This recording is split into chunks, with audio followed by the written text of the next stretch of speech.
Okay, so we have another one for Pokemon theories. So basically, in the Silph Co, there was basically like the guy who gave you Lapras, and somebody originally actually asked a while ago, like, would it be possible if Omega was originally supposed to be that Pokemon?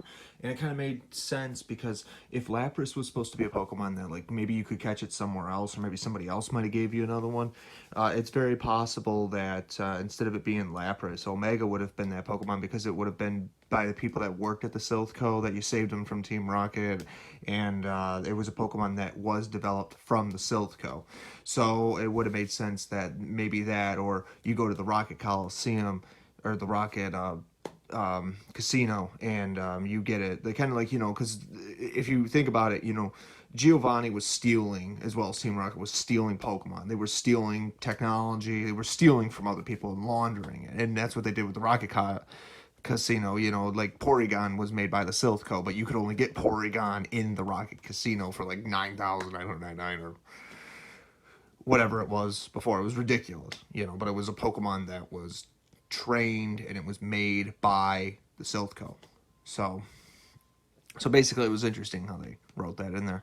I think that if you were to get Omega would have been a prototype, like a security bot that they would have used to defend the Silph Co.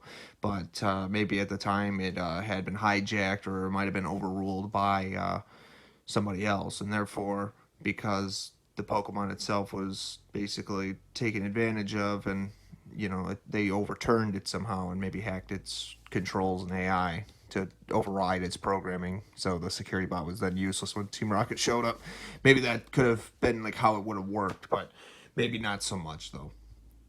But yeah, so basically, let's see here. So it would have basically been like an electric fighting type. Well, maybe an electric type altogether, but if it was a fighting type though, it kind of would make sense because it's like it hits hard because it's a robot, and it's a very strong Pokemon too. I would say it kind of reminds me of like a robotic Raichu sort of, but like I still do believe that they scrapped Omega and they replaced it with Mew, but they also like Omega took Blastoise's form. I believe that that's what they probably did. They probably voted because they took Blastoise, they put Blastoise in, and then Blastoise was then moved to Squirtle's line, and that's where it got even more confusing because it took over two evolutions. Blastoise, they had to scrap the pre-evolved Blastoise. That was the shell. That was Blast-type that we know it as. Omega was eventually scrapped and replaced by Mew. So then they had that open slot for it because Mew was, it wouldn't make sense if Mew didn't exist and Mewtwo existed. So they had to throw Mew in there at some point. But I also do believe that. I'm trying to think. Like I do believe that Omega should have been a Pokemon though, because it's possible that they probably just thought that maybe they probably did use the design that they wanted to, and they just gave it to Blastoise. So like Blastoise is supposed to be like kind of like it evolves into like a robotic fish like Pokemon, which is pretty cool. It does look a lot different compared to like what its beta version looked like. You can see like the shell looks a little bit different, but if you really do compare Omega's stance and Blastoise's stance, they do look like a redesign completely. So I do think that that's what they decided to do with it, even though Blastoise is just a water type, but it's more or less like it's got the same battle cry, it's got the same it's got the same sprite nearly, and Omega kind of does look like a turtle in a way, but not really. So it's like you could say that Blastoise is like a Mecha Godzilla and a shellfish Pokemon sort of, but it's not really like all robotic cyborg, like kind of like Ghost in the Shell, where like they had like the human like super humans, but like they were all still robots at the end of the day. I would also say, the reason why also Omega was probably scrapped was because they probably figured, well, they probably could just use it as something else. Although I still do think they should have kept it though, because it kind of made sense, because it was kind of like more of like a direct inspiration from like Ultraman 7. And I think I've been watching Ultraman 7 as of recently, and I think it was pretty cool. I think it's awesome how they wrote that. I'll tell you what, I think it was actually even better than like the old Godzilla films that Taito used to make. And I do believe Taito still does it, because if you don't know, Taito is a Japanese corporation. They did publish some older NES games, and they did make some old NES games too. So if you're not someone who's really sure of the company Taito, they're still in business, and they don't know what they're up to these days, but they're kind of like a variety company, but they've been huge in Japan, so that's pretty cool that they succeeded. But yeah, I gotta say, man, even years later, that somebody could make something like that, like, because again, like Godzilla films came from like the 60s, like 60 years ago, and it's like, even to this day, it's still amazing that, you go back and you watch like some of those old movies, and you're like, man, somebody really had a great idea. And I'm glad they stuck with that idea. Because their idea lived on. Even if maybe they passed away, their idea still existed, and people still find it every once in a while. And they're like, oh man, that's pretty cool. So, yeah, that's definitely some inspiration right there. I also do think that Omega would have been an interesting Pokemon to have, though, because there probably would have been only one you could get. Unless maybe I'm wrong and maybe like you could somehow get more. But you couldn't catch it in the wild, though. I'd imagine you'd probably have to get it through like the Silph or something like that, or like go and get it at the Rocket Casino. That would be interesting too. Or I mean, through legit means at least, or you start hacking the game, or just starting over. But yeah, it would have been interesting to see what Omega would have been like, because it would have been an interesting electric Pokemon, and it would probably have learned all sorts of cool moves like Thunder Punch and Uppercut, and let's see, what else was it? It would learn all sorts of cool fighting. Maybe it'd be like Hitmonchan and Hitmonlee. It could learn all the fighting moves it learned, and the thunder, the thunder abilities and all that, and it could like attack like from a distance, like with like thunder.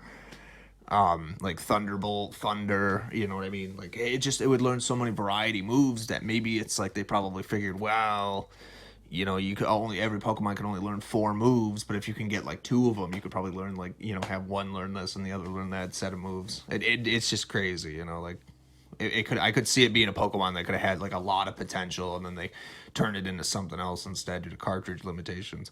So basically, that's what we know it as, anyways. But yeah, if anybody makes a Pokemon hack, definitely throw Omega in there, and Blastoise, and Blastoise, and Mew, and Mew will be in there, but and the Pokemon, and I didn't mention this, the Pokemon that Blastoise or Wartortle originally evolved to, like Turtle or something like that. It's just interesting how like Turtle was scrapped and they replaced it with Blastoise. I guess because they figured Omega looked a lot cooler, because Omega was recycled into Blastoise. And then they decided to take that and put it as Blastoise, Squirtle's original evolutions, because I guess they figure, because, when a Pokemon evolves, I mean, their evolutions can completely change. I mean, if you play Pokemon Mystery Dungeons, they made it perfectly clear, like, I think it was Lotad, he stated that, he was afraid of evolving because, as soon as he evolved, he would become a carefree Pokemon. And, he started thinking about it. He's like, do I really want to do that, though? Because Ludicolo was always like the Pokemon that always wanted to dance in the rain and all that, So they were always like really happy Pokemon, and they were somewhat stronger than their previous Pokemon. Or like how Snubbull evolved into a Grumble. Or it was a Granbell. I always forget the name. But anyways, so it's like the same thing with Pokemon. Like, when a Pokemon evolves, it becomes a completely different, entity, because its molecular physical appearance changes drastically. So some Pokemon can look the same, or they can look completely different. Or even like shiny forms. Some Pokemon can be a completely different color when they change too. It's just depending on the molecular and the species of the Pokemon. Like they've stated in the series, everything is different, everything changes. So But Omega would be a Pokemon that was man-made. It would be very intelligent, and I'd imagine that the Silph's probably got more dirty secrets we don't know about. And that kind of makes another video for another time. You know, is the Silph really evil? Because again, mind you, these were the company that made the capsule balls to begin with that we would have used to capture Pokemon to begin with. Was Giovanni working with them at some point, and maybe he wanted his revenge on them? Or maybe he just, you know, maybe they were just scared of him because, you know, they knew who he was, so he started his own business, and now he wanted to go after them because, you know, they were like, maybe they didn't want to do business with him. So, but he wanted what they had, though, because he knew that they could help him out. So that'd be very interesting. So the Silph, I mean, again, even if you look at Mewtwo, I mean, they were using genetic modification, again, Mew in this case. They found, like, what was it, Mew's eyebrow? And they found a way to bring it back to life and all that, and then they created Mewtwo, and then they started like genetically modifying it too much to the point where Mewtwo like kind of went insane because like it was a living organism at that point, you know. So maybe Mewtwo didn't want anything to do with it anymore. It was hostile and trying to figure out who it was. Kind of like Deoxys, you know. Deoxys kind of like, even though Deoxys is more mysterious because it was actually made by an alien species that was more advanced than the human race, and then Deoxys landed on Earth. Came from another planet, but like it doesn't remember who it is, and again, like in mystery dungeons, it wants to know who it is, you know. So it's who is Deoxys? You know, we don't know. Same thing with all these other alien worlds out there in Pokemon. You know, you have like all these, again, same thing with like Omega. Omega's created by a bunch of humans, but if it's an advanced computer, it's going to probably develop some sort of AI that's going to be like self-aware, and it's going to want to know who it is, why it was created, what purpose does it serve, and what it keeps doing, right? So yeah, so the way I look at it, Pokemon's got more questions than it does answers, but I think that's what keeps the series alive, is trying to figure out those answers. So anyways, the way I look at it, they scrapped it due to cartridge limitations, and then they just re-evolved it into a Blastoise. So basically, while Blastoise can be found, you know, Squirtle's evolutionary line, the story's a bit different, you know. I do think the Silph does definitely have a lot of secrets they're not telling us about still, so that's definitely still canon, at least. But anyways, so yeah, if you aren't subscribed already, please subscribe, and I will see you in the next video, everybody.